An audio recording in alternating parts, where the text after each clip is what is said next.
తెలంగాణ రాష్ట్ర ముఖ్యమంత్రిగా రేవంత్ రెడ్డి గారు బాధ్యతలు తీసుకున్న తర్వాత మొదటిసారి విదేశీ పర్యటనకు సీఎం రేవంత్ రెడ్డి గారు వెళ్లడం జరిగింది.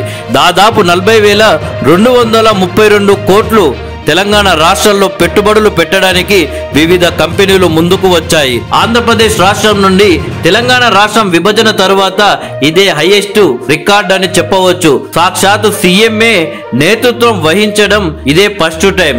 200 కంపెనీల ప్రతినిధులతో సీఎం రేవంత్ రెడ్డి గారు భేటీ కావడం విశేషం. అయితే ఆ తర్వాత రేవంత్ రెడ్డి గారు లండన్ లో పర్యటించడం జరిగింది.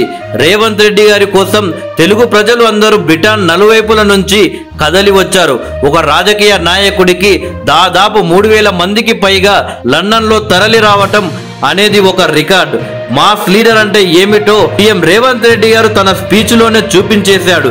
జై ఎన్టీఆర్, జై చంద్రబాబు, అలాగే జై వైఎస్ఆర్ అంటూ నినాదాలు ఒక పక్క, జై కాంగ్రెస్ అనే నినాదాలు మరో పక్క, జై సీఎం, జై జై సీఎం అనే నినాదాలు ఒక పక్క, జై రేవంత్, జై జై రేవంత్ అనే నినాదాలు ఇంకో పక్క. ఇలా మొత్తానికి లండన్ లో తెలుగు ప్రజల నినాదాలతో మారుమోగిపోయిందని చెప్పవచ్చు. మొత్తానికి సీఎం రేవంత్ రెడ్డి గారు మొదటి విదేశీ పర్యటనలోనే తన మార్క్ ఏందో చూపించేశాడని చెప్పవచ్చు.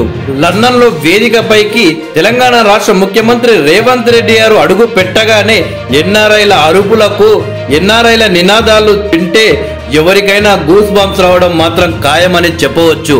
సీఎం సీఎం అంటూ ఆ యొక్క సభలో వాళ్ళ నినాదాలు ఇప్పుడు సోషల్ మీడియాలో వైరల్ గా మారిపోయాయి. ముఖ్యంగా తెలుగు వారి సంక్షేమ ఆరాధ్య దైవాలైన ఎన్టీఆర్, వైఎస్ఆర్ నినాదాలతో రేవంత్ రెడ్డి గారి యొక్క సభ మొత్తం మారు మోగిపోయింది. ఈ యొక్క సభ సక్సెస్ఫుల్ కావడంతో తెలంగాణ రాష్ట్రంలో ఉన్న బీఆర్ఎస్ పార్టీకి వణుకు పుడుతుంది అని చెప్పవచ్చు. మొదటి పర్యటనతోనే ఇటు బీఆర్ఎస్ కి అటు బీజేపీకి సీఎం రేవంత్ రెడ్డి గారు వణుకు పుట్టించారు. మొదటి విదేశీ పర్యటనే ఇలా ఉంటే మరి రాబోయే మరిన్ని పర్యటనలు ఎలా ఉండబోతున్నాయో అని ఆసక్తికరంగా మారిపోయింది.